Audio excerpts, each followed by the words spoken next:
ঢাকার স্কুলে দিনাজপুর থেকে খাবার আসতেই মেয়াদ শেষ। মানহীন টিফিনে ক্ষোভ। ৫,০০০ কোটি টাকার স্কুল ফিডিং প্রকল্পে অনিয়ম, ঠিকাদারকে দুষছেন পরিচালক। হাম ও উপসর্গে আরও ৬ শিশুর মৃত্যু। ১০ দিনের মধ্যে পরিস্থিতি নিয়ন্ত্রণের আশা মন্ত্রীর। টিকা নিয়ে তদন্ত ও ডক্টর ইউনুস সহ তার উপদেষ্টাদের দেশ ত্যাগে নিষেধাজ্ঞা চেয়ে রিট। ২৮২ সাংবাদিকের বিরুদ্ধে মামলার বিষয়ে সরকারের কাছে সুরাহা চায় সম্পাদক পরিষদ। প্রধানমন্ত্রীর সঙ্গে বৈঠক, ব্যবস্থা নেওয়ার নির্দেশ সরকার প্রধানের, জানালেন তথ্যমন্ত্রী। এবং দেশের ৮ বিমানবন্দর ও ৬ রেল স্টেশনে ফ্রি ওয়াইফাই সেবা চালু। ২ বছরের মধ্যে প্রত্যেক নাগরিককে ডিজিটাল আইডি ও ওয়ালেট দেওয়ার ঘোষণা সরকারের।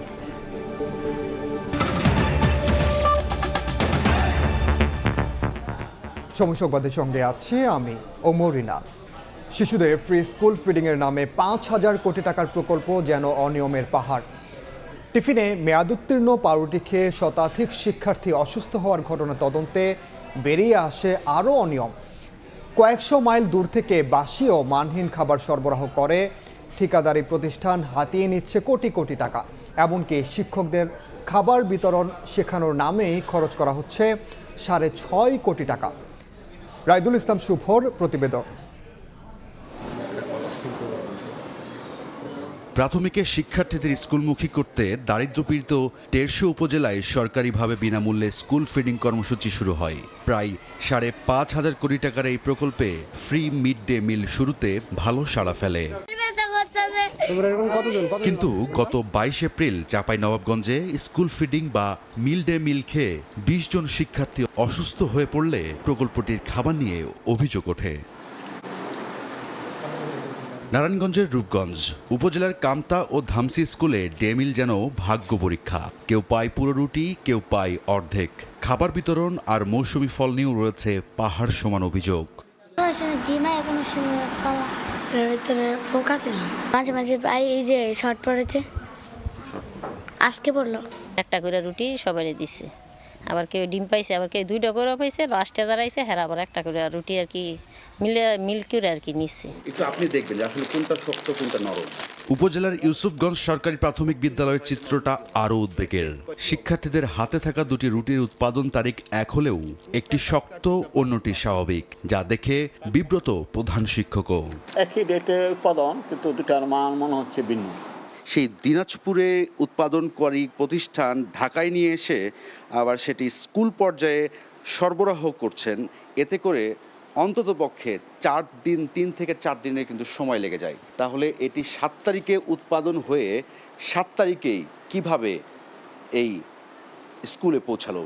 প্রাথমিকের শিক্ষার্থীদের স্কুলমুখী করতে দারিদ্র্যপীড়িত ১৫০ উপজেলায় সরকারিভাবে বিনামূল্যে স্কুল ফিডিং কর্মসূচি শুরু হয়। অনুসন্ধানে দেখা যায় ২০২৫-২৬ অর্থ বছরে ২,১৬১ কোটি টাকা বরাদ্দ থাকলেও সংশ্লিষ্ট দপ্তর বলছে প্রকল্পটি দেরিতে শুরু হওয়ায় অর্থ ছাড় দেওয়া হয় এর অর্ধেক। সেই হিসেবে বাজেটের ১,৯৮০ কোটি টাকার কাজ ভাগ করে নেয় গুটি কয়েক প্রভাবশালী প্রতিষ্ঠান। এর মধ্যে মেসার্স সমতা ট্রেডার্স একাই ঢাকা ও ময়মনসিংহের জন্য ২৪০ কোটি টাকার কাজ পেয়েছে। ঢাকা থেকে ময়মনসিংহের সরবরাহের জন্য খাবার তৈরি হচ্ছে ৪০০ কিলোমিটার দূরে দিনাজপুরে। এই দুই বিভাগের ২৬টি উপজেলায় পাউরুটি উৎপাদন থেকে শিক্ষার্থীর হাতে পৌঁছাচ্ছে প্রায় ৩০ থেকে ৫০ ঘন্টা, অর্থাৎ ১.৫ থেকে ২ দিন পর। প্রকল্প পরিচালক অনিয়মের কথা স্বীকার করে ঠিকাদারদের নোটিশ আর মামলা দিয়েই দায় সারছেন। উল্টো আউটসোর্সিংয়ের জন্য টেন্ডার দেওয়া হলেও লোকবল সংকটের অভিযোগ তোলেন তিনি। প্রকল্প বাস্তবায়ন ইউনিট থেকে প্রকল্প পরিচালক সংশ্লিষ্ট ঠিকাদারকেও আপনার কারণ দর্শানোর নোটিশ দিয়েছেন, তিনি জবাব দিয়েছেন। সেখানে একটি তদন্ত কমিটি হয়েছে, সেই তদন্ত কমিটির রিপোর্ট পাওয়ার আমরা অপেক্ষায় রয়েছি। প্রকল্পের বাজেটের নথি বলছে খাবারের পাশাপাশি কোটি কোটি টাকা যাচ্ছে হ্যান্ডওয়াশ, প্রশিক্ষণ, আউটসোর্সিং আর ছাপাখানায়। হ্যান্ডওয়াশ কেনা হবে ৫৮ কোটি টাকার। শুধু তাই নয়, ১৫০টি উপজেলার শিক্ষকদের এই খাবার বিতরণ শেখানোর জন্য প্রশিক্ষণ বাবদ বরাদ্দ দেওয়া হয়েছে প্রায় ৬.৫ কোটি টাকা। উপজেলা প্রাথমিক শিক্ষা অফিসার এবং উপজেলা সহকারী প্রাথমিক শিক্ষা অফিসার এটা ওনাদেরকে 10টা ব্যাচ ঢাকা নিয়ে এসে কীভাবে এটা বাস্তবায়ন করবে সকল বিষয়ে আমরা ওনাদেরকে নির্দেশনা দিয়েছি। স্টেশনারি আইটেম তো নানা ধরনের, স্টেশনারি কাগজ কলম হতে শুরু করে এইসব stationery item, liquid hand wash, তো সেটা সাপ্লাই করার জন্য আমরা টেন্ডার করেছি। খাবারের বাইরে একটা আইটেম আছে।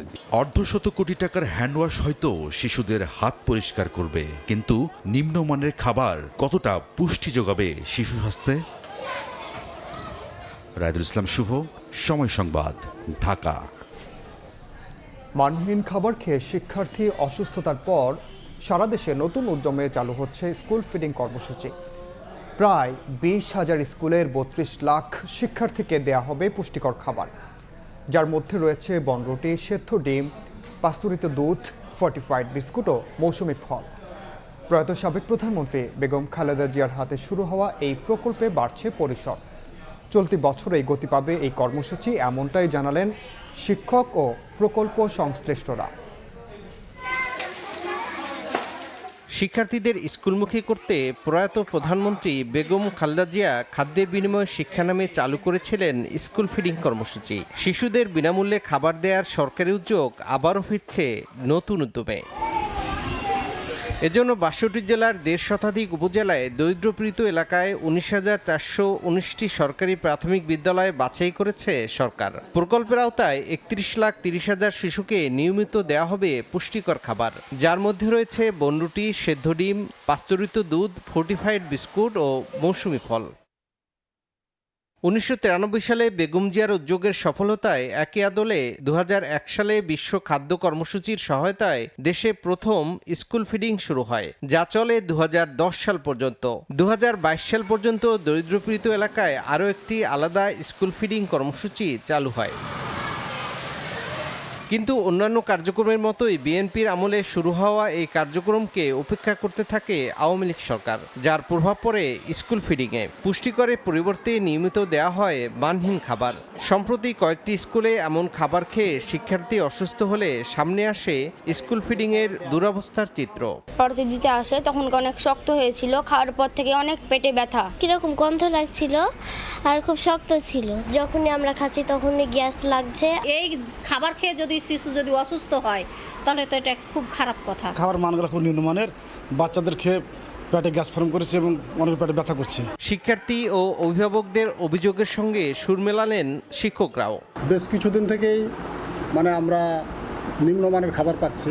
আমি খেয়ে দেখলাম তো আমারই গলা কেমন করতে লেগেছে, টক এবং বাসি খাবারের যে একটা মানহীন খাবার খেয়ে শিক্ষার্থী অসুস্থ হওয়ার ঘটনায় তোলপাড় হলে মনিটরিং বাড়ায় শিক্ষা অধিদপ্তর। প্রকল্প সংশ্লিষ্টদের দাবি, কোনো ত্রুটি বিচ্যুতি হলে তা দ্রুত সংশোধন করা হচ্ছে। যারা ভেন্ডর দেয় তাদের সাথে আমরা কথা বলি যে এই গ্রেডটা যেন এ গ্রেডের হয়, যেহেতু আমাদের শিশুদের খাবার এটা, এবং আমরা অনেক সতর্ক থাকি যে যাতে করে কোনো ধরনের কোনো কেমিক্যাল যেন ইউজ করা না হয়। এখন একটু ঘাটতি হচ্ছে, এটা ঠিক। তো এই ঘাটতিটা আমার মনে হয় খুব বেশি সময় থাকবে না, খুব তাড়াতাড়ি এটি সমস্যার সমাধান হয়ে যাবে। এবারের স্কুল ফিডিং প্রকল্পটি সরকারের নিজস্ব অর্থায়ন ও বিশ্বব্যাংকের সহায়তায় বাস্তবায়ন হচ্ছে। তৌফিক মাহমুদ, সময় সংবাদ। হাম প্রসঙ্গ। হাম ও উপসর্গে প্রাণ গেল আরও 6 শিশু। নতুন করে হাসপাতালে ভর্তি 1500-র বেশি। শুরুতে টিকা দেওয়া 30 উপজেলায় আক্রান্ত শূন্যে নেমেছে দাবি করে স্বাস্থ্যমন্ত্রী বলেন, আগামী 10 দিনের মধ্যে নিয়ন্ত্রণে আসবে সারা দেশে। প্রাদুর্ভাব মোকাবিলায় দেশব্যাপী ভিটামিন এ ক্যাম্পেইন ও স্থানীয় পর্যায়ে ফিল্ড হাসপাতাল প্রতিষ্ঠার পরামর্শ বিশেষজ্ঞদের। দেশে 2 মাসে বিপর্যস্ত অবস্থায় হাম পরিস্থিতি। এই সময়ে মৃত্যু ছাড়িয়েছে 450 আর আক্রান্ত প্রায় 60,000। হাম প্রাদুর্ভাবের মধ্যেই চোখ রাঙাচ্ছে ডেঙ্গু। বিশেষজ্ঞরা বলছেন, জনসচেতনতা ও প্রতিরোধী সর্বোত্তম পন্থা। জনসচেতনতা বাড়াতে রোববার জাতীয় প্রেস ক্লাবে এক বৈজ্ঞানিক সেমিনারের আয়োজন করে ডক্টরস অ্যাসোসিয়েশন অব বাংলাদেশ, ড্যাব। সেমিনারে উঠে আসে হাম পরিস্থিতির চিত্র। এ সময় হামের প্রাদুর্ভাব মোকাবেলায় দেশব্যাপী ভিটামিন এ ক্যাম্পেইন, মায়ের বুকের দুধ খাওয়ানো নিশ্চিত করতে প্রচারণা বৃদ্ধি, স্থানীয় পর্যায়ে ফিল্ড হাসপাতাল করা এবং পিআইসিইউ সক্ষমতা বাড়ানোর পরামর্শ দেন বিশেষজ্ঞরা। আলোচনা হয় ডেঙ্গু প্রতিরোধে সচেতনতা নিয়েও। Qdenga is a dengue vaccine, যেটা টাডিয়া নামে একটি কোম্পানি আবিষ্কার করেছে। বিশ্বের বিভিন্ন দেশ এটি ব্যবহার করছে, প্রায় 41টির মতো দেশ। আমাদের দেশে ব্যবহার করা যায় কি যায় না সেটি নিয়ে একটি highly empowered and technical committee করে বিবেচনা করা যেতে পারে। প্রতিটি স্বাস্থ্য প্রতিষ্ঠানে কড়া নজরদারি প্রয়োজন এবং আক্রান্ত শিশুদের আসলে ঢাকায় আনতে আনতে তাদের অবস্থা আরো অনেক কাহিল হয়ে যায়। এজন্য ফিল্ডে হাসপাতাল খোলার উদ্যোগ নেওয়া প্রয়োজন। পেডিয়াট্রিক আইসিইউর যে ক্যাপাসিটি সেটা তো আমাদের দেশে অপর্যাপ্ত। তো আমি আশাবাদী হব যে আমাদের দ্রুত আইসিইউটা ক্যাপাসিটি বাড়ানোর জন্য সরকার অবিলম্বে আরো ব্যবস্থা গ্রহণ করবে। স্বাস্থ্যমন্ত্রী জানান, হামের প্রাদুর্ভাব ও মৃত্যুর অন্যতম কারণ পুষ্টিহীনতা এবং আক্রান্তদের সঠিক আইসোলেশন করতে না পারা। শুরুতে টিকা দেয়া 30 উপজেলায় হামের রোগী শূন্যে নেমে এসেছে দাবি করে মন্ত্রী বলেন, আগামী 10 দিনের মধ্যে নিয়ন্ত্রণে আসবে সারা দেশে। হসপিটালে আনার পর আইসোলেশন আমরা করি, কিন্তু এই যে এক দরজা দেয়া রুগী ঢুকবে, আরেক দরজা দিয়ে মানুষ ঢুকবে, এটাই কি আমরা মেনটেন করতে পারতেছি? বহুবিধ সমস্যার ভিতরে এই হাম আমাদেরকে জর্জরিত করেছে। এবার পুষ্টির অভাব একটা বিশাল কারণ। এই হাম থেকে ম্যাক্সিমাম রোগী নিউমোনিয়াতে চলে যাচ্ছে, নিউমোনিয়া হচ্ছে। হাম সহ যে কোনো সংক্রামক রোগ নির্মূলে চিকিৎসার চেয়ে প্রতিরোধে গুরুত্ব দেওয়ার অনুরোধ জানান স্বাস্থ্যমন্ত্রী। মনির হোসাইন, সময় সংবাদ, ঢাকা। হামের টিকা কেনা ও টিকাদান কর্মসূচি বন্ধ রাখায় সাবেক প্রধান উপদেষ্টা ডক্টর ইউনূস এবং সব উপদেষ্টার দেশ ত্যাগের নিষেধাজ্ঞা চেয়ে রিট করা হয়েছে। তদন্তে কমিশন গঠনের নির্দেশনা চেয়ে রিটের শুনানি শেষ হয়েছে বৃহস্পতিবার আদেশ। এছাড়াও যুক্তরাষ্ট্রের সঙ্গে করা চুক্তিগুলো খতিয়ে দেখা হবে বলে মন্তব্য করেন হাইকোর্ট। হাম ও উপসর্গে প্রাণ গেছে 450-র বেশি শিশুর, আক্রান্ত 60,000। এই প্রাদুর্ভাবের জন্য অন্তর্বর্তী সরকারের আমলে টিকা কেনা ও টিকাদান কর্মসূচি বন্ধ রাখার কথা বারবার উঠে আসছে। এই ব্যর্থতার জন্য দায়ী ব্যক্তিদের বিচার সহ ডক্টর মোহাম্মদ ইউনূস ও উপদেষ্টা পরিষদের সব সদস্যের বিরুদ্ধে দেশ ত্যাগে নিষেধাজ্ঞার নির্দেশনা চেয়ে রিট করেছেন এক আইনজীবী। আমাদের প্রতিষ্ঠিত 1979 থেকে যে টিকা দেওয়া হতো, হাম বাম যেটা বলা হয়, যেটা জাদুঘরে চলে গিয়েছিল, সেইটাকে ওপেন টেন্ডার ব্যবস্থা করেছিল। যে কারণে ইউনিসেফের আমাদের কান্ট্রি ডিরেক্টর উনি বলেছে, Rana forward, God sake please don't do. তারপরেও তারা এটা করেছে, যে কারণে আজকে আমাদের শত শত শিশু মারা যাচ্ছে। ইনকোয়ারি না হওয়া পর্যন্ত এই প্রত্যেকটা লোক ডক্টর ইউনূস থেকে আরম্ভ করে অ্যাডভাইজাররা যেন দেশ ত্যাগ করতে না পারে। এদিকে ডক্টর ইউনূস সরকারের সব কর্মকাণ্ডের তদন্ত চেয়ে করা রিটের শুনানি শেষ। বৃহস্পতিবার আদেশ দেবেন উচ্চ আদালত। এ সময় হামের টিকার ব্যর্থতা ও যুক্তরাষ্ট্রের সঙ্গে করা চুক্তিগুলো খতিয়ে দেখা হবে বলে মন্তব্য করেন হাইকোর্ট। সরকার, আপনি একটা কমিশন অফ ইনকোয়ারি করেন এবং ইউনূস অ্যাডমিনিস্ট্রেশনের পুরাটা আপনি দেখেন যে উনি কী করেছেন না করেছেন। টার্মস অফ রেফারেন্স কমিশনের কি হবে এটা সরকার ঠিক করবে। অন্যদিকে বিদেশি মোবাইল ফোন কোম্পানি ও ডক্টর ইউনূসের মালিকানাধীন গ্রামীণ টেলিকমকে বাড়তি সুবিধা দিয়ে করা টেলিকমিউনিকেশন নেটওয়ার্কিং ও লাইসেন্স পলিসি কেন বাতিল করা হবে না জানতে চেয়ে রুল দিয়েছেন হাইকোর্ট। আমরা বলেছি কোর্টকে, আমরা যেটা বোঝাতে চেষ্টা করছি, ডক্টর ইউনূস চালাকি করেছেন। কেন চালাকি করেছেন? বিকজ উনি সরকার ক্ষমতা থাকাকালীনও উনার একটা কোম্পানি আছে গ্রামীণ ফোন, আমরা সবাই জানি, ওখানে ওনার 34% শেয়ার আছে। সেই শেয়ার থাকার কারণে যদি বিদেশি কোম্পানিগুলোকে এই সকল লাইসেন্সিং সুবিধাগুলো দেওয়া হয় এই টেলিকমিউনিকেশন পলিসি অনুযায়ী, তাহলে কি হবে? অন্যান্য ডোমেস্টিক প্রায় 2900 কোম্পানি মারা যাবে। এসব রিটের ভবিষ্যতের উপর নির্ভর করছে অন্তর্বর্তী সরকারের গৃহীত নানা পদক্ষেপের বৈধতা। সাবিনা মজুমদার, সময় সংবাদ, ঢাকা। 282 সাংবাদিকের বিরুদ্ধে মামলার বিষয়ে সরকারের কাছে সুরাহা চায় সম্পাদক পরিষদ। দুপুরে সচিবালয়ে প্রধানমন্ত্রীর সঙ্গে বৈঠক শেষে সম্পাদকরা বলেন, গণতান্ত্রিক আচরণ অব্যাহত রাখলে সরকারকে সহযোগিতা করবেন তারা। এ সময় তথ্য ও সম্প্রচার মন্ত্রী বলেন, মামলার বিষয়ে প্রয়োজনীয় ব্যবস্থা নেওয়ার নির্দেশ দিয়েছেন সরকার প্রধান। সচিবালয়ে প্রথম আলো সম্পাদক মতিউর রহমান, ডেইলি স্টার সম্পাদক মাহফুজ আনাম, নিউ ওয়েজ সম্পাদক নুরুল কবির সহ সম্পাদক পরিষদের নেতারা রোববার দুপুরে প্রধানমন্ত্রী তারেক রহমানের সঙ্গে ঘণ্টাব্যাপী বৈঠক করেন তারা। সেখানে আমরা বলেছি যে 284 সাংবাদিকের বিরুদ্ধে মামলা হওয়ার কথা উল্লেখ করে ডেইলি স্টার সম্পাদক বলেন, সাংবাদিকদের বিরুদ্ধে এত মামলা গণতান্ত্রিক পরিবেশ ও সরকারের ভাবমূর্তির জন্য ভালো নয়। প্রায় 282 জন সাংবাদিকদের বিরুদ্ধে বিভিন্ন ধরনের মামলা হচ্ছে, যে এই সাংবাদিকদের বিরুদ্ধে হত্যা মামলা এবং এত ধরনের মামলা, এটা গণতান্ত্রিক দেশের পরিবেশের জন্য ভালো নয়, এই সরকারের ভাবমূর্তির জন্যও ভালো নয়। নিউজ সম্পাদক জানান, গণতান্ত্রিক মিডিয়া গড়তে সম্মত হয়েছেন সরকার প্রধান। গণতান্ত্রিক আচরণ অব্যাহত থাকলে সরকারকে সহযোগিতা করবে সম্পাদক পরিষদ। একটা গণতান্ত্রিক মিডিয়া রেজিম করবার জন্য সকল সংশ্লিষ্ট সকল পক্ষের সমন্বয়ে একটা পরামর্শক কমিটি করে জুন মাস ধরে কাজ করে জুলাইয়ের কোনো একটা সময়ে একটা চূড়ান্ত একটা রিপোর্ট তৈরি করে তার আলোকে একটা গণতন্ত্র পরায়ণ আইন তৈরি করবার জন্যে আমরা সম্মত হয়েছি। তথ্য ও সম্প্রচার মন্ত্রী জানান, মামলার বিষয়ে প্রয়োজনীয় ব্যবস্থা নিতে নির্দেশনা দিয়েছেন প্রধানমন্ত্রী। পরিষদের নেতৃবৃন্দ এই বিষয়টি মাননীয় প্রধানমন্ত্রীর কাছে উপস্থাপন করলে মাননীয় প্রধানমন্ত্রী তাদের অনুভূতির সঙ্গে একমত পোষণ করে প্রয়োজনীয় ব্যবস্থা নেওয়ার জন্য আমাকে নির্দেশ দিয়েছেন। গণমাধ্যমে সরকারের হস্তক্ষেপ না থাকায় ধন্যবাদ জানিয়েছে সম্পাদক পরিষদ। হস্তক্ষেপ সরকারের। হাসান ওয়ালি, সময় সংবাদ, ঢাকা। সবার সঙ্গে আলোচনা করে স্বাধীন গণমাধ্যম কমিশন গঠন করতে চায় সরকার। সকালে সচিবালয়ে টেলিভিশন এডিটর্স কাউন্সিলের নেতাদের সঙ্গে সৌজন্য সাক্ষাৎ শেষে কথা বলেন তথ্যমন্ত্রী জহিরুদ্দিন স্বপন। গণমাধ্যমের ক্ষেত্রেও কিন্তু এটা হচ্ছে এমন একটা জগৎ যেখানে যেহেতু অংশীদারের সংখ্যা অনেক বেশি, ফলে এই অংশীদারদেরকে সহ এই পুরো প্রক্রিয়াটা চলমান রাখার জন্য আমাদেরকে অবশ্যই একটা ক্ষমতাবান, স্বাধীন, দক্ষ, যোগ্য কোয়ার্সি জুডিশিয়াল কমিশন বা কর্তৃত্ব বা কর্তৃপক্ষ আমাদেরকে তৈরি করতেই হবে। আমরা এই মত বিনিময় পর্বগুলি সমস্ত অংশীদারদের সঙ্গে সঙ্গে যদি শেষ করে ফেলতে পারি, তারপরেই কেবলমাত্র আমরা একটা কনসেনসাসের ভিত্তিতে একটা গ্রহণযোগ্য, নিরপেক্ষ, দক্ষ কমিশনের দিকে আমরা যেতে পারব। জাতীয় সংসদ ভবনের দক্ষিণ প্লাজায় সাবেক স্বাস্থ্য প্রতিমন্ত্রী মিজানুর রহমান সিনহার জানাজা অনুষ্ঠিত হয়েছে। এতে অংশ নেন প্রধানমন্ত্রী তারেক রহমান। বেলা 11:15টায় জানাজায় আরও অংশ নেন স্পিকার সহ মন্ত্রী, প্রতিমন্ত্রী, এমপি ও বিএনপির কেন্দ্রীয় নেতারা।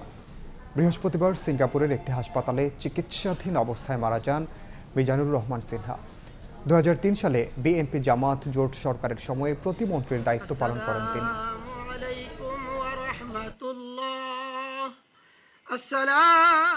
অমায়িক বন্ধুবৎসল একজন দিলখোলা মানুষকে আমরা হারালাম।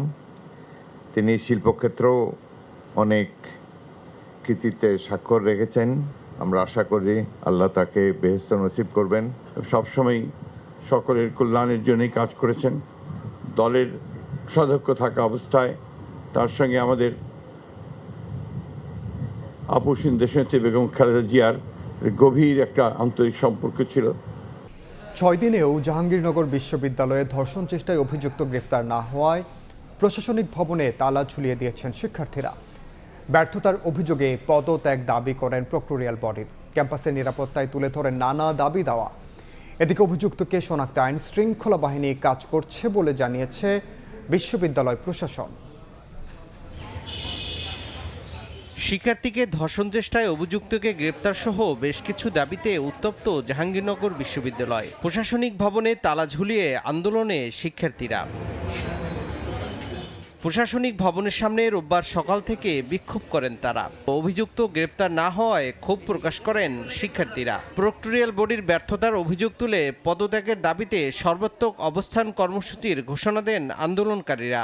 নিরাপদ ক্যাম্পাস নিশ্চিত না হওয়া পর্যন্ত আন্দোলন চালিয়ে যাওয়ার ঘোষণা দেন শিক্ষার্থীরা। আমরা 48 ঘন্টার আলটিমেটাম দিছিলাম, সেখানে 107 ঘন্টা পার হয়ে যাচ্ছে, এখনো প্রশাসনের টনক নড়তেছে না। আমাদের ক্যাম্পাসের নিরাপত্তার দায়টা আসলে কার? নিরাপত্তা শাখার, প্রক্টোরিয়াল বডির। ওনারা আমাদেরকে আমলাতান্ত্রিক জটিলতা না দেখে ওনারা আমাদেরকে বলুক যে আসলে এটার অ্যাকাউন্টেবিলিটিটা কে নেবে।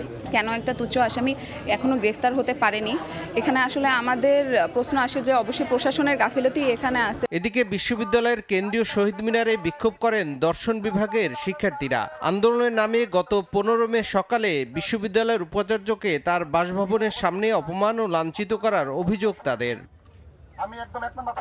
তবে অভিযুক্তকে গ্রেপ্তারে আইনশৃঙ্খলা রক্ষা বাহিনী সক্রিয়ভাবে কাজ করছে জানায় বিশ্ববিদ্যালয় প্রশাসন। শিক্ষার্থীদের দাবির প্রেক্ষিতে 14টি নিরাপত্তামূলক ব্যবস্থা নেওয়ার কথাও জানান প্রক্টর। গোয়েন্দা সংস্থাগুলো কাজ করে যাচ্ছে। ইতিমধ্যেই র্যাব, আমাদের পুলিশ বাহিনী, এনএসআই, ডিজিএফআই এবং অন্যান্য যে ডিবি, এসবি এবং অন্যান্য ইন্টেলিজেন্স এজেন্সিগুলো কাজ করে যাচ্ছে, প্রতিনিয়ত আমাদের সাথে সমন্বয় করছেন। আমরা আশা করি অভিযুক্ত অতি দ্রুত গ্রেফতার হবে। গত 12 মে রাতে ক্যাম্পাসের পুরাতন ফজিলাতুন্নেসা হল এলাকায় এক ছাত্রীকে ধর্ষণের চেষ্টা চালায় অজ্ঞাত এক বহিরাগত। এরপর থেকে অভিযুক্তের গ্রেপ্তার দাবিতে আন্দোলন চালিয়ে যাচ্ছেন শিক্ষার্থীরা। সময় সংবাদ, সাভার। এসএসসি পরীক্ষায় বরিশালের একটি কেন্দ্রে 2026 সালের পরিবর্তে 2025 সালের প্রশ্নপত্রে এমসিকিউ পরীক্ষা নেয়ার ঘটনা ঘটেছে। দায়িত্বে অবহেলার অভিযোগে বাতিল করা হয় ওই কেন্দ্রের পরীক্ষা কমিটি। এই অবস্থায় নতুন করে পরীক্ষা নেয়ার দাবি ভুক্তভোগী 40 পরীক্ষার্থীর। বিস্তারিত অপূর্ব অপুর রিপোর্টে। বরিশাল শহরের রূপাতলী সরকারি মাধ্যমিক বিদ্যালয় এটি। চলমান এসএসসি পরীক্ষায় গত 14 মে এই কেন্দ্রের দুটি কক্ষে পুরনো বছরের প্রশ্নে এমসিকিউ পরীক্ষা নেয়ার অভিযোগ ওঠে। পরীক্ষার্থীরা বলছেন, ব্যবসায় উদ্যোগ বিষয়ে 2025 সালের প্রশ্নে বহু নির্বাচনী পরীক্ষা নেয়ায় ফলাফল নিয়ে দুশ্চিন্তায় তারা। বাসায় যদি দেখি 2025 সালের অন্য স্কুলের এমসিকিউ আনছি, তারপর সেটার সাথে এটা মেলে না। দেখি প্রশ্ন তাকাইতেছে, আমরা পরীক্ষা দেওয়ার পর আমরা বাসায় যেয়ে দেখি 25 সালের প্রশ্ন। এমসিকিউটা ছিল 25 সালের, কিন্তু আমরা তো পরীক্ষা দিচ্ছি 2026 সালের। এমন ভুলে ক্ষুব্ধ প্রতিক্রিয়া জানিয়েছেন অভিভাবকরাও। এর সুষ্ঠু সমাধানের দাবি তাদের। এই প্রশ্ন দুটো বলতেছে আমাদের ছেলেরা কি করবে? 10টা বছরের সাধনা। হয়তো আমাদের এই পরীক্ষাটা নেবে, নাইলে আমাদের ওই প্রশ্ন অনুযায়ী তারা ফুল মার্ক দিতে হবে। স্কুল কর্তৃপক্ষের দাবি, ভুল করে পুরানো প্রশ্ন সরবরাহ করা হয়েছিল। দায়িত্ব অবহেলায় এরই মধ্যে পরীক্ষা কমিটি বাতিল করে নতুন কমিটি করা হয়েছে। পরীক্ষা নিয়ন্ত্রক বরাবর প্রতিবেদন দেওয়া হয়েছে এবং রোল নাম্বারের সিরিয়াল দেওয়া হয়েছে যে এই রোলগুলোর প্রশ্ন ভুল প্রশ্ন গেছে, তাদের বিষয়ে মূল্যায়নের ক্ষেত্রে যেন সেটা দেখা হয়। বাচ্চারা হয়তো এটা ধরতে পারে নাই যে মানে প্রশ্নে কি সমস্যা, তাহলে হয়তো সাথে সাথে সমাধান করা যেত। একটু জেলা প্রশাসক মহোদয়ের অনুমতিক্রমে যে একটু সময় বাড়িয়ে দিয়ে এরকম কিছু করা যেত কিনা। বরিশাল শিক্ষা বোর্ড বলছে, কেন্দ্র সচিব সহ দায়ী শিক্ষকদের বিরুদ্ধে ব্যবস্থা সহ পরীক্ষার্থীদের খাতা মূল্যায়নে বিশেষ বিবেচনা করা হবে। কেন্দ্র কমিটি এখানে তাদের কোনো দায়িত্ব নেই, কেন তারা তো সব স্কুলগুলোরই কেন্দ্র কমিটির দায়িত্বে থাকেন। এখানে কেন্দ্র সচিবই মূলত দায়ী। আমরা চেষ্টা করব যে ছাত্রদের যেন ক্ষতিগ্রস্ত না হয়। মানে তারা কমার্সে তো আরও পরীক্ষা দিচ্ছে, ওই পরীক্ষার সাথে তাদের দেখে আমরা তাদের সর্বোচ্চ চেষ্টা করবো যাতে তারা ক্ষতিগ্রস্ত না হয়। এবছর বরিশাল শিক্ষা বোর্ডের অধীনে 216 কেন্দ্রের মধ্যে 15টিতে নানা অনিয়ম হয়েছে জানিয়ে বোর্ড কর্তৃপক্ষ বলছে, শাস্তির সুপারিশ তৈরি করা হচ্ছে। অপূর্ব অপু, সময় সংবাদ, বরিশাল। সময় সংবাদে আরও থাকছে, এলপি গ্যাসের নিরাপত্তা ঘাটতিতে প্রায় দুর্ঘটনা। যথাযথ কাঁচা মাল না দেওয়ার দাবি খোদ নিয়ন্ত্রক সংস্থার। পরিমাপ নিয়েও প্রশ্ন, সারাদেশি ক্যাম্পেইনের পরিকল্পনা।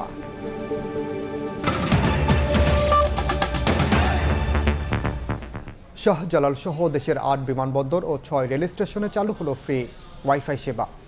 সহজে যোগাযোগ ও অনলাইন সেবায় খুশি যাত্রীরা। সরকারের নির্বাচনী ইশতেহারের অংশ হিসেবে সেবা চালুর কথা জানান ডাক ও টেলিযোগাযোগ মন্ত্রী।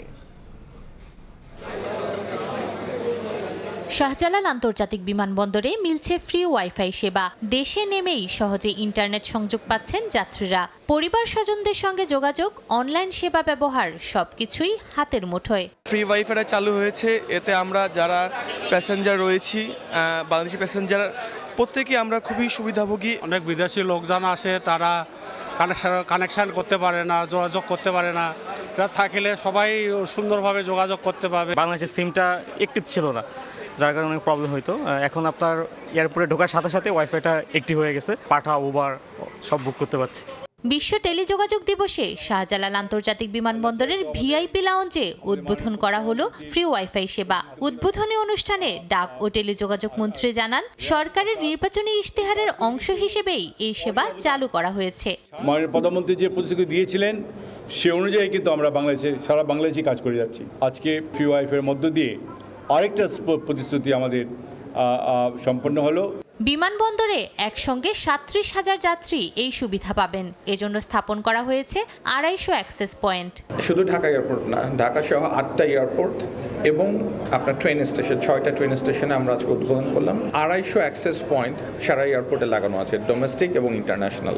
বিমানবন্দরে যাত্রীদের সব ধরনের সুবিধা নিশ্চিত করাই বিমান মন্ত্রণালয়ের মূল লক্ষ্য বলে জানান বেসামরিক বিমান পরিবহন ও পর্যটন মন্ত্রী। যারা যাত্রীরা আসতেছেন, প্রবাসী ভাইরা আমাদের বিদেশ থেকে যারা আসছেন, তাদের সুবিধাটা দেখাই আমাদের এই বিমান মন্ত্রণালয়ের মূল লক্ষ্য। শাহজালাল সহ দেশের 8টি বিমানবন্দরে এখন থেকে পাওয়া যাবে ফ্রি ওয়াইফাই। এরই মধ্যে 6টি রেল স্টেশনেও চালু হয়েছে এই সেবা। নূরে জান্নাত, সময় সংবাদ, ঢাকা। আগামী 10 বছরের মধ্যে শীর্ষ 10 ডিজিটাল অর্থনীতির দেশ হবে বাংলাদেশ। 2 বছরের মধ্যে স্মার্ট আইডি ও ডিজিটাল ওয়ালেট পাবেন প্রত্যেক নাগরিক। বিশ্ব টেলিযোগাযোগ দিবসে এসব কথা জানান প্রধানমন্ত্রীর ডাক, টেলিযোগাযোগ ও তথ্য প্রযুক্তি উপদেষ্টা। আর টেলিযোগাযোগ মন্ত্রী জানান, টেলিকম খাতে একক প্রতিষ্ঠানের একচেটি আধিপত্য ভেঙে শৃঙ্খলা আনা হবে। কথা বলা কিংবা গুরুত্বপূর্ণ তথ্য আদান প্রদানে মোবাইল ব্যবহার করছেন দেশের 18.5 কোটির বেশি সিম সংযোগধারী। এর মধ্যে অনলাইনে কেনাকাটা বা আর্থিক লেনদেনে ইন্টারনেট ব্যবহার করছেন প্রায় 11.5 কোটি গ্রাহক। ব্রডব্যান্ড সেবায় গ্রাহক আছে আরও প্রায় 1.5 কোটি। এ অবস্থায় রোববার বিশ্ব টেলিযোগাযোগ ও তথ্য সংঘ দিবস উপলক্ষে বিটিআরসিতে এক অনুষ্ঠানে প্রধানমন্ত্রীর ডাক, টেলিযোগাযোগ ও তথ্য প্রযুক্তি উপদেষ্টা জানান, ডিজিটাল সেবা সম্প্রসারণে টেলিকম খাতে কমানো হচ্ছে কর হার। 2 বছরের মধ্যে প্রত্যেক নাগরিক পাবেন ডিজিটাল ওয়ালেট ও আইডি। সেবা নিশ্চিতে 5 বছরের মধ্যে দেশে গড়ে তোলা হবে শক্তিশালী ফাইবার নেটওয়ার্ক ব্যবস্থা। আর এসব উদ্যোগের মাধ্যমে আগামী 10 বছরে বাংলাদেশ বিশ্বের শীর্ষ 10 প্রযুক্তি নির্ভর অর্থনীতির দেশে পরিণত হবে বলে মন্তব্য করেন Rehan Asif Asad. Every citizen in the country should have a digital ID and should have a digital wallet. We already started this project and within next 18 to 24 months. Telecom খাতে একক প্রতিষ্ঠানের একচেটিয়া আধিপত্য ভেঙে শৃঙ্খলা আনার তাগিদ দেন প্রতিমন্ত্রীরা। একটি কোম্পানিকে সবগুলি টায়ার দেওয়া হয়েছে। It has to be segmented. এটা কাউকে ভাগ করে দেওয়া উচিত, যাতে একজন মনোপলি কিছু না করতে পারে। আগামী দিনে এমন পলিসি গ্রহণ করা হোক যাতে আমাদের দেশীয় ইন্ডাস্ট্রি আরও থ্রাইভ করতে পারে এবং আমরাও টেকনোলজিতে পৃথিবীর সাথে পাল্লা দিয়ে আমাদের দেশকে এগিয়ে নিয়ে যেতে পারি। শুধু শহর নয়, প্রান্তিক পর্যায়ে ডিজিটাল সেবা পৌঁছে দিতে কাজ চলছে বলে জানান ডাক, টেলিযোগাযোগ ও তথ্য প্রযুক্তি মন্ত্রী। পাহাড়ি অঞ্চল, অত্যন্ত এলাকার জনগণ যেন দ্রুত, নির্ভরযোগ্য, অন্তর্ভুক্তিমূলক ও নিরাপদ ডিজিটাল সেবার সমান সুযোগ পায়, আমাদেরকে সুনির্দিষ্টভাবে তা নিশ্চিত করতে হবে। এ সময় অপতথ্যের বিষয়ে জনসাধারণকে সচেতন হওয়ার আহ্বান জানান সমাজ কল্যাণ প্রতিমন্ত্রী ফারজানা শারমিন। এই দেশের মানুষ। শুভ খান, সময় সংবাদ, ঢাকা। এলপি গ্যাসের নিরাপত্তা ঘাটতিতে প্রায়ই দুর্ঘটনায় প্রাণ যাচ্ছে মানুষের। সিলিন্ডারে যথাযথ কাঁচামাল না দেওয়ার দাবি খোদ নিয়ন্ত্রক সংস্থার। পরিমাপ নিয়েও রয়েছে প্রশ্ন। নিরাপত্তা ঘাটতি দূর করতে সারা দেশে কমপ্লায়েন্স ক্যাম্পেইনের পরিকল্পনা করছে বিইআরসি।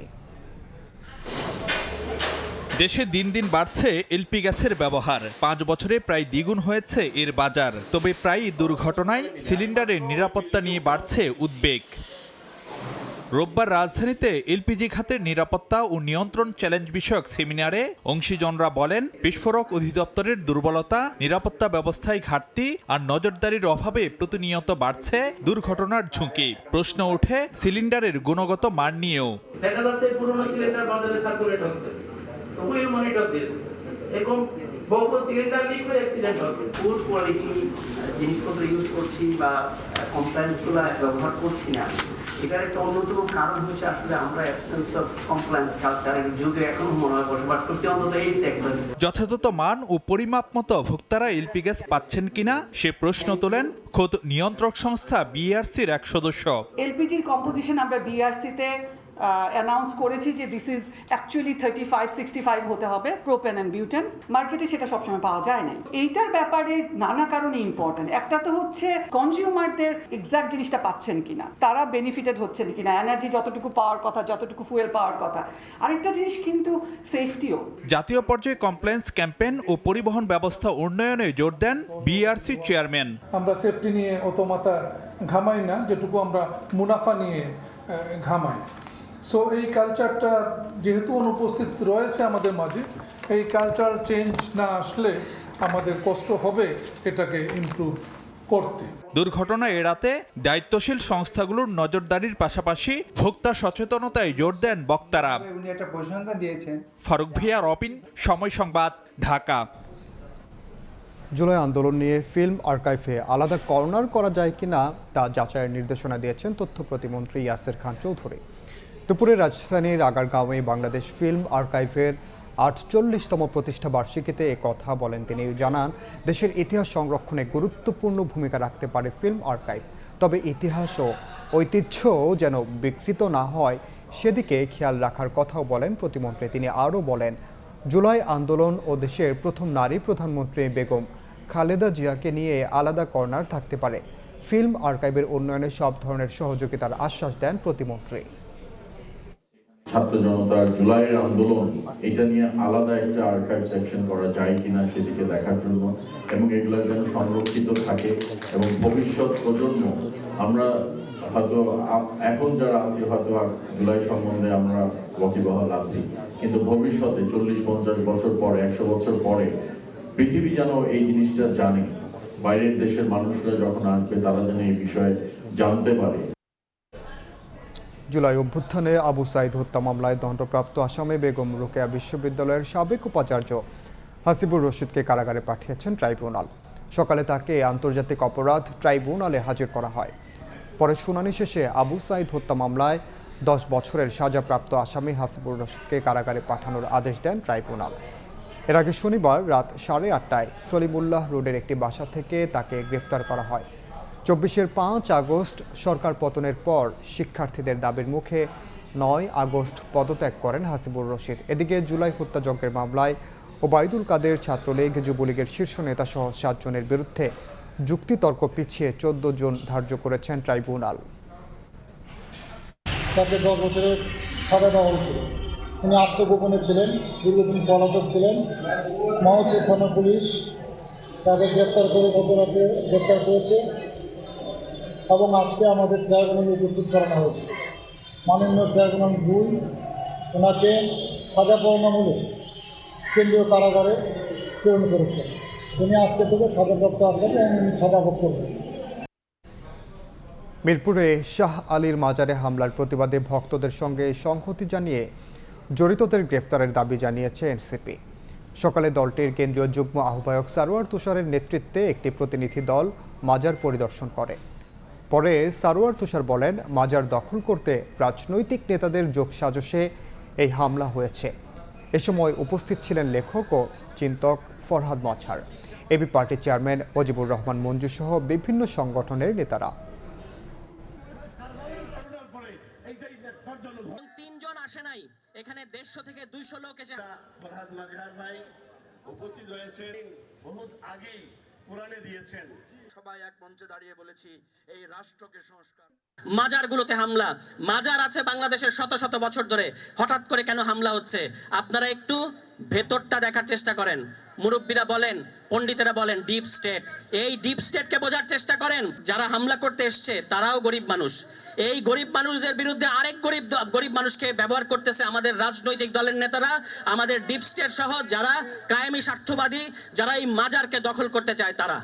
মাজারে যা কিছু আসে সেটা যেন এখানকার গরিব মানুষ পায়, সেই গরিব মানুষকে পাবার ব্যবস্থা করতে হবে। রাষ্ট্র অবশ্যই সেটা দেখবে, সেটা ডিসি দেখবে, কোনো সমস্যা নেই, কিন্তু এটা হক গরিবদের। ইজারার মাধ্যমে বেচবার কোনো হক আমাদের নাই। জমে উঠতে শুরু করেছে কোরবানির পশুর হাট। এ নিয়ে বিস্তারিত জানাতে এই মুহূর্তে নওগাঁর চটগৌরি হাটে আছেন সহকর্মী এমআর রকি। সরাসরি যাচ্ছে তার কাছে।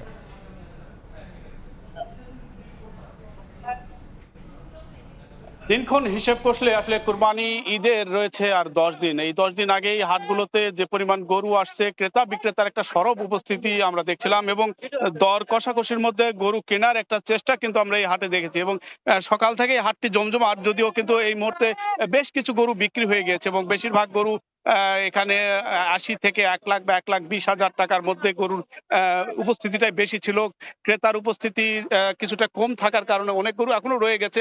এখানকার যারা ব্যাপারী তারা বলছেন যে এখন পর্যন্ত তারা যে প্রত্যাশা নিয়ে হাটগুলোতে এসেছেন, আসলে যে পরিমাণ কম দরে গরু কিনবেন, কিন্তু সেই তুলনায় হাটে গরুর দাম বেশি বলছেন ক্রেতারা। অন্যদিকে যারা বিক্রেতা তারা বলছেন আসলে গরুর এখন পর্যন্ত কাঙ্ক্ষিত দর তারা পাচ্ছেন না। অর্থাৎ একটা পরস্পর বিরোধী এই যে দরদামের যে তারতম্য বা দরদাম নিয়ে একটা দর কষাকষি রয়েছে। এর মাঝে কিন্তু যেহেতু আরো 10 দিন সময় রয়েছে, এই সময়ের মাঝে কিন্তু অনেকেই একটা পর্যবেক্ষণ করছেন, এই হাট থেকে আরেক হাট যাবেন, সেই হাটগুলোতে দেখে শুনে বিশেষ করে 30,000 টাকা মন এরকম একটা হিসেব কষে কিন্তু গরুর দর হাঁকাহাঁকি করে থাকেন। এবং এই হাটগুলোতে আমরা দেখেছি যে পরিমাণ ষাঁড় গরু উঠেছে 1 লাখ বা 1,20,000 টাকা বা 80,000 টাকা। এই গরুগুলোর চাহিদাই বেশি। বড় গরুগুলো তুলনামূলক কিছুটা এখানে ক্রেতার উপস্থিতি কম থাকার কারণে এই গরুগুলো বেচা বিক্রি কম হচ্ছে। এবং এই ক্ষেত্রে কিন্তু অন্য হাটগুলোতে আবার তারা যাচ্ছেন। আসলে জেলা প্রাণী সম্পদ অধিদপ্তর বলছে যে এ জেলায় প্রায় 8 লাখ পশু কুরবানির জন্য এবার প্রস্তুত রয়েছে এবং স্থানীয় যে চাহিদা রয়েছে সেই চাহিদার বিপরীতে কিন্তু বিপুল পরিমাণে গরু এই বিভিন্ন অন্যান্য হাটগুলোতে কিন্তু সরবরাহ করার কথা বলা হয়েছে এবং এই সরবরাহের যেহেতু আরো প্রায় 10 দিন সময় রয়েছে হাটগুলোতে ক্রেতারা কিন্তু আরেকটা পর্যবেক্ষণ করে আরো দর কষাকষি করে একটা সাশ্রয়ীর মধ্যে গরু কিনবেন এমন কথা ক্রেতাদের দিক থেকে বলা হচ্ছে বা বিক্রেতারাও ঠিক একই কথা বলছেন যে কাঙ্ক্ষিত দর না হলে তারা ছাড়বেন না। এই সার্বিক বাজার ব্যবস্থাপনা কিন্তু এখন এই হাটগুলোতে আমরা লক্ষ্য করছিলাম। এই ছিল সার্বিক নওগাঁর চকগুড়ি হাটে গরু বেচা কেনার খবর আমার কাছে। সরাসরি যুক্ত ছিলাম নওগাঁয়। এবার কোরবানির ঈদে সরকারের বেঁধে দেয়া দামে পশুর চামড়া বিক্রি করা যাবে বলে আশা প্রকাশ করেছেন ধর্মমন্ত্রী কাজী শাহ মোফাজ্জল হোসেন কায়কোবাদ। আগারগাঁও ইসলামিক ফাউন্ডেশনের কার্যালয়ে এক আলোচনা সভায় যোগ দিয়ে এ আশা প্রকাশ করেন তিনি। আমরা অতীতে যেমনটা দেখেছি যে চামড়ার দাম না পেয়ে মাটিতে দাবাই দিয়েছে, এমনটা যেন না হয় এবং সরকারকেও করতে হবে এটা অস্বীকার। ইনশাআল্লাহ আল্লাহ রহমতে নির্ধারিত মূল্যে তারা বিক্রি করতে পারবে।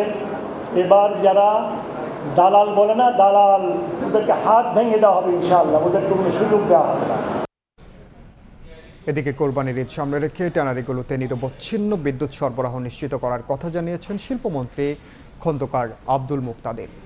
সকালে রাজধানীর মতিঝিলে চামড়া খাত উন্নয়ন সম্পর্কিত সভায় এই কথা বলেন তিনি। এ সময় চামড়া খাতকে আধুনিকায়ন ও অন্যতম লাভজনক খাত হিসেবে গড়ে তুলতে সিইটিপির আধুনিকায়ন এবং আন্তর্জাতিক কমপ্লায়েন্স নিশ্চিত করার উপর গুরুত্ব দেন মন্ত্রী। এছাড়াও চামড়া ব্যবসায়ীদের আর্থিক সহায়তা নিশ্চিত করতে কেন্দ্রীয় ব্যাংককে অনুরোধ জানান। এই টোটাল চেইনটা এখানে যে প্রস্তাবনা আসছে, ফিডার লাইনটা মূল গ্রিডের সাথে সংযুক্ত কিনা আপনি একটু দেখেন এবং এখানে নিরবিচ্ছিন্ন বিদ্যুৎ আপনাদের এনশিওর করতে হবে। এটার জন্য যদি অন্য কোথাও স্যাক্রিফাইস করতে হয় স্যাক্রিফাইস করবেন, কিন্তু এটা তো কোটি কোটি টাকার ব্যাপার, একটা জাতীয় সম্পদ, এখানে কোনো ধরনের গ্লিচ হওয়া যাবে না। বাংলাদেশ ব্যাংকের উদ্দেশ্যে আমার প্রশ্ন হচ্ছে, ইনসেন্টিভের মধ্যে ইনাদের যদি কোনো বকেয়া থেকে থাকে, যেরকম আরএমজিতে আপনারা ক্লিয়ার করেছেন, এনারা তো চামড়া কিনবেন নগদ পয়সায়, তো যদি কোনো বকেয়া থেকে থাকে এটা একটু ক্লিয়ার করে দেন। ফ্যামিলি কার্ড বিতরণের প্রকৃত সুবিধাভোগীদের বঞ্চিত করা হচ্ছে বলে মন্তব্য করেছেন deputy speaker barrister Kaiser Kamal. সকালে ঢাকা রিপোর্টার্স ইউনিটিতে নেত্রকোনা সাংবাদিক ফোরাম আয়োজিত সেমিনারে এ কথা বলেন তিনি। স্বাধীনতার পর থেকে হাওর অঞ্চল নিয়ে টেকসই কিংবা বৈজ্ঞানিক পরিকল্পনা নেওয়া হয়নি বলে মন্তব্য করেন তিনি। মৎস্য চাষ ও উন্নয়নের নামে ইজারা দিয়ে হাওর ধ্বংসের নৈরাজ্য চলছে বলেও মন্তব্য করেন ডেপুটি স্পিকার।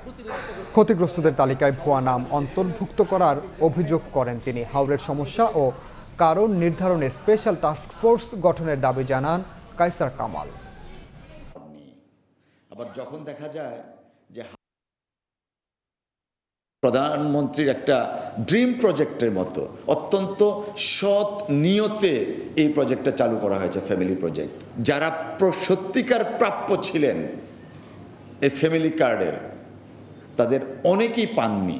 কেন পাননি? যে সমস্ত আমলাদেরকে দিয়ে করানো হয়েছে কাজটা, তারা সুপ্রিয়লা ঘরে তারা যাননি, তারা একটা স্কুল ঘরে বসে তালিকাটা করে জমা দিয়ে দিয়েছেন। যে একটা স্পেশাল টাস্ক ফোর্স গঠন করে প্রকৃত কারণগুলা নির্ধারণ পূর্বক, আমরা হাওয়ার অধিদপ্তরই বলি, হাওয়ার বোর্ডই বলি, কিছু একটা করা যেতে পারে। অন্তর্বর্তী সরকার 18 মাসে দেশকে 18 বছর পিছিয়ে দিয়েছে বলে মন্তব্য করেছেন ঢাকা দক্ষিণ সিটি কর্পোরেশনের প্রশাসক মোহাম্মদ আব্দুস সালাম। সকালে রাজধানীর প্রেস ক্লাবে সমন্বিত পরিবেশ ব্যবস্থাপনা, বন, পরিবেশ, নদী ও নগরায়ন শীর্ষক মতবিনিময় সভায় এ মন্তব্য করেন তিনি। পাইলট প্রকল্পের মাধ্যমে টেলিফোন থেকে শুরু করে অন্য কেবলের লাইন মাটির নিচ দিয়ে নেওয়া হবে। এডিসের লার্ভা নিধনে কর্মীরা কাজ করছে বলেও জানান দক্ষিণ সিটির প্রশাসক। একই অনুষ্ঠানে বন ও পরিবেশ প্রতিমন্ত্রী শেখ ফরিদুল ইসলাম বলেন, কোরবানির বর্জ্য ব্যবস্থাপনায় সিটি কর্পোরেশনের পাশাপাশি নাগরিকদেরও সচেতন হতে হবে।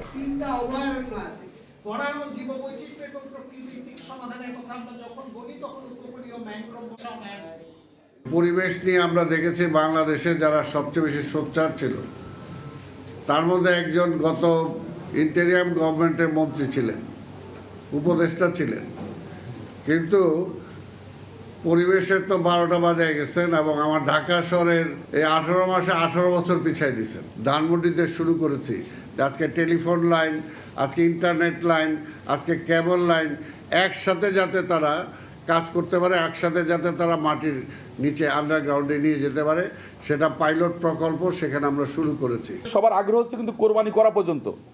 কোরবানি হয়ে গেল, গোশটা পেয়ে গেলাম, বর্জ্য কি হলো এটি কিন্তু সিটি কর্পোরেশন আর অন্য মানুষ চিন্তা করছে, আর কেউ কিন্তু চিন্তা করছে না। কিন্তু আমাদের এই যে বর্জ্য, প্রত্যেক দিন 3000 মেট্রিক টন বর্জ্য পুরানো হবে বা বার্ন করা হবে এবং এতে 42 মেগাওয়াট বিদ্যুৎ, 42.5 মেগাওয়াট বিদ্যুৎ উৎপাদন হবে।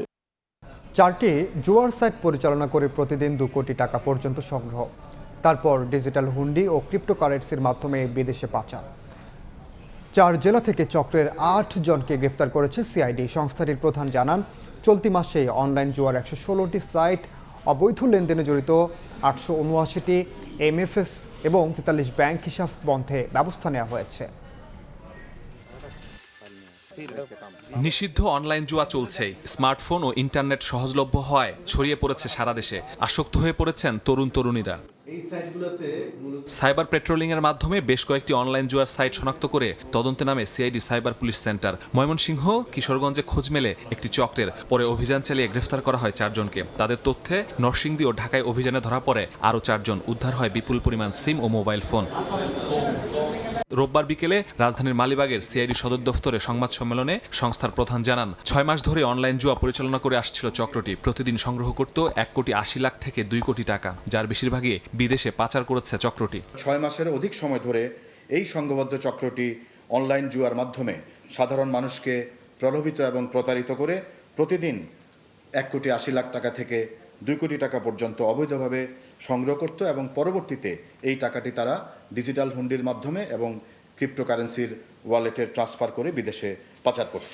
শুধু এই চক্র নয়, চলতি মাসে শনাক্ত হয়েছে 116টি জুয়ার সাইট। এসব সাইটে অবৈধ লেনদেনে জড়িত 879টি এমএফএস ও 43টি ব্যাংক হিসাব শনাক্তের পর জব্দে সংশ্লিষ্ট সংস্থাকে চিঠি দিয়েছে সিআইডি। জুয়ার সাথে জড়িত ওয়েবসাইট শনাক্ত করে এটা ডাউন করার জন্য বিটিআরসিতে 116টি ওয়েবসাইট এর সংখ্যা আমরা পাঠিয়েছি। পাশাপাশি অবৈধ লেনদেনের সাথে সংশ্লিষ্ট বিএফআইতে আমরা এমএফএস যে মোবাইল ফিনান্সিয়াল সার্ভিস, এই সংখ্যা আমরা পাঠিয়েছি 879টি। অনলাইন জুয়া ও সংশ্লিষ্ট অবৈধ আর্থিক কার্যক্রম প্রতিরোধে সিআইডির সাইবার মনিটরিং কার্যক্রম নিয়মিত পরিচালিত হচ্ছে। পাচার করা অর্থ ফেরাতে কাজ চলছে বলে জানান সিআইডি প্রধান। পাচার হওয়া অর্থ উদ্ধারে সিআইডি। মাসুদুর রহমান, সময় সংবাদ, ঢাকা। কিশোরগঞ্জে আকিজ অ্যাগ্রো অ্যান্ড লাইভস্টক ও চীনের আনহুই নিউ রেডি কোম্পানির যৌথ উদ্যোগে আধুনিক মৎস্য প্রকল্পের যাত্রা শুরু হয়েছে। শনিবার দুপুরে সদরের রামদিয়া গ্রামে প্রায় 110 একর আয়তনের মৎস্য খামার প্রকল্প উদ্বোধন করেন আকিজ গ্রুপের প্রতিষ্ঠাতা মরহুম শেখ আকিজ উদ্দিনের সহধর্মিণী উম্মি মনোয়ারা বেগম। উপস্থিত ছিলেন আকিজ ভেঞ্চারের চেয়ারম্যান শেখ শামীম উদ্দিন, প্রযুক্তিগত সহযোগের প্রতিষ্ঠান চীনের আনহুই নিউ রেডি কোম্পানি লিমিটেডের ডিরেক্টর বাও হাইসিন। পরে এই 2 প্রতিষ্ঠানের মধ্যে চুক্তি সই হয়।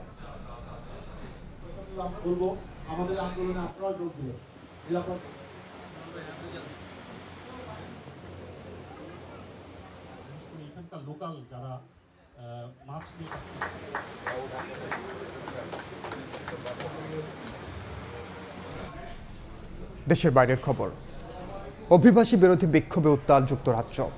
শনিবার লন্ডনে কট্টর ডানপন্থীদের এই বিক্ষোভে অংশ নেন লাখো মানুষ। একই দিন নাকবা দিবসে সমাবেশ করেন ফিলিস্তিনপন্থীরা। এই 2 কর্মসূচি ঘিরে দেশটির ইতিহাসের রেকর্ড 4000 পুলিশ সদস্য মোতায়েন করা হয়।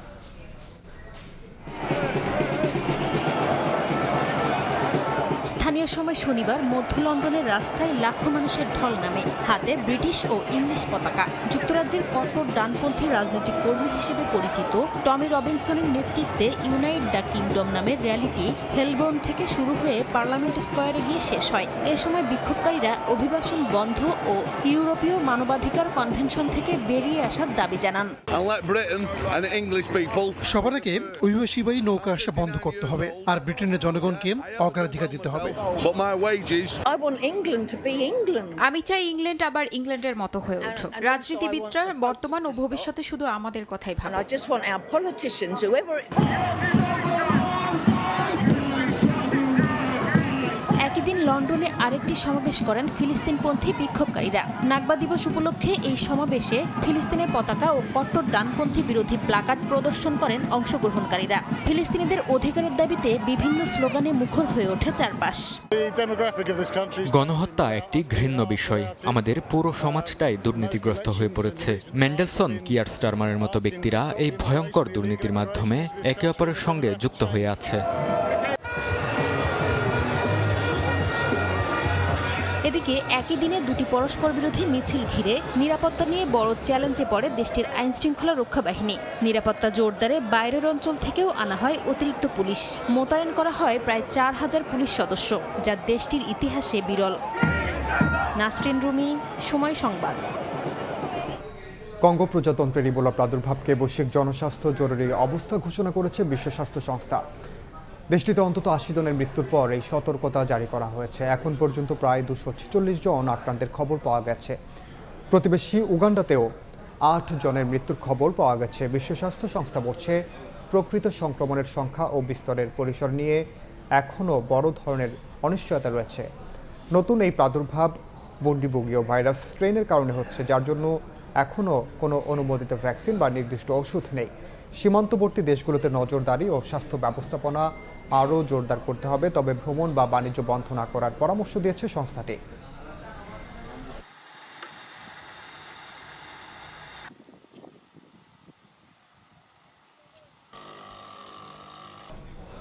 এ পর্যায়ে শীর্ষ সংবাদগুলো জানিয়ে দিচ্ছি আরেকবার। ঢাকার স্কুলে দিনাজপুর থেকে খাবার আসতে মেয়াদ শেষ। মানহীন টিফিনে ক্ষোভ। 5000 কোটি টাকার স্কুল ফিডিং প্রকল্পে অনিয়ম, ঠিকাদারকে দুষছেন পরিচালক।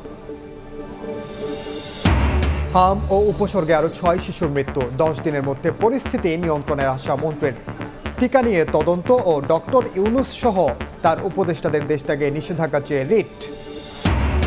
এবং 282 সাংবাদিকের বিরুদ্ধে মামলার বিষয়ে সরকারের কাছে সুরাহা চায় সম্পাদক পরিষদ। প্রধানমন্ত্রীর সঙ্গে বৈঠক, ব্যবস্থা নেওয়ার নির্দেশ সরকার প্রধানের, জানালেন তথ্যমন্ত্রী।